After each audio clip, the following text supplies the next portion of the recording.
Well, here we have icon number 75. This truck is an FJ45 pickup style, and it's the first pickup that we've done with a removable hardtop. So the hardtop, due to tooling limitations, is crafted in fiberglass, which generally, I'm not really a glass guy, but it's nice and lightweight and nice and quiet and really easy to take on and off. Biggest trick for us in working with these fiberglass components is that since the icon bodies are powder coat finished, we can't use that process on fiberglass. So what we've had to do is try and emulate the surface texture and match the color as best as possible with Line-X polyurea. So it's not perfect, but I think it came out pretty good. It's a nice match, and then it's still removable, which is good, clean fun. So this particular truck is going to be living down in Texas. It's going to a client that we've worked with in the past who's become a friend. He also has an Icon FJ40. This truck is built with the 5.3 350 horse 400 torque aluminum fuel injected LS series motor, which is mated to the 4L65E GM automatic to the part-time Atlas II transfer case. This truck's pretty well equipped for off-road utility mostly, so we didn't do a radio and stuff like that. We focused on the winch. Client wanted the early style headlights as well as the vintage style kick vents. The hard doors are restored vintage 1970s Land Cruiser factory steel doors with all new guts and glass and rubber and blah blah blah. This truck has the ARB locking differentials. It has the Icon Sport Brake option as well as the 9.5 TI Warren winch and recovery gear package. What else? Seating is the Chillowich option. The locking diffs with dedicated air compressor and the underdash mount switch as usual. It's a really nice truck. I'm really happy with it. This truck's going to basically be used on a hunt camp.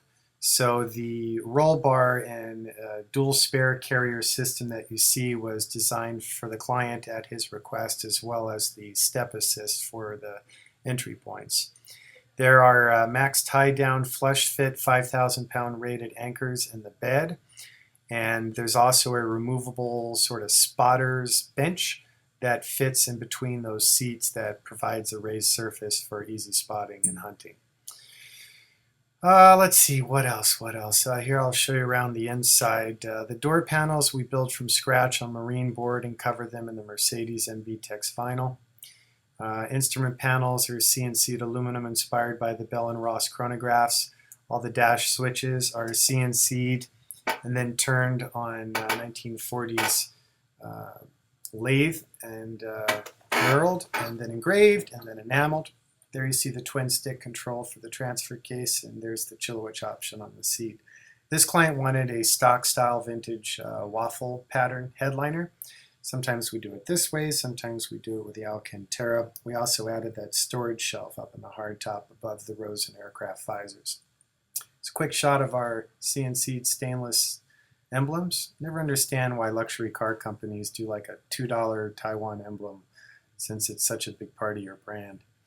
It's a quick engine tour. We're running a K&N filter with a dry sock. We're running the Griffin radiator, all man-made thick wall stainless NASCAR spec made here in the US. There's the compressor for the ARB system, as well as we recently updated the battery from Optima to Interstate for enhanced reliability and easier sourcing. Here's a little tour of the underside. This is the front axle where you can see our wonderful sport brakes. The axle is a Dana 44 Dynatrac Pro Rock, and that's running the fine spline superior axle internals and again the ARB locker up front. The control arms and panard are half wall inch US DOM steel man welded with John Curry 1-ton Johnny joints. The rear is a triangulated 4-link system. And again, all with Johnny joints, and then tunable torsion bar style tunable torsion bar style sway bars in front and rear.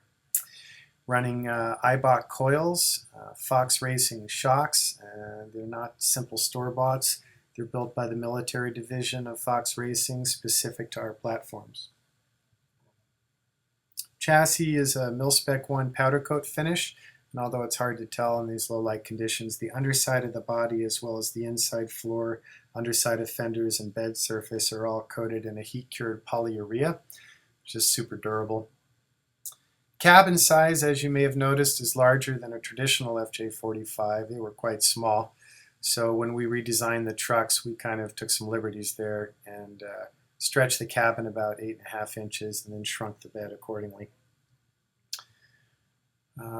Here I'll show you some suspension in action. This is the front sway bar shot from the front driver's corner of the truck at considerable speed on a fairly rough road.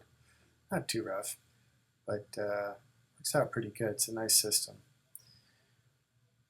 I don't know if you spent any time in a stock ecliptic leaf-sprung Land Cruiser, but that's like literally riding in a horse and buggy. They're pretty rough on your molars. You know, the pickups of all the Icons are the roughest riding of all the ones we do, partially due to the rating of the rear suspension for load capacity, and perhaps more importantly related to the fact that our ratio between unsprung and sprung weight is very close, to the extent that there is maybe a scooch more unsprung weight than there is sprung weight, thereby making it very difficult to create a balance in between the two. Sufferable. It's to be expected for a pickup truck with solid axles.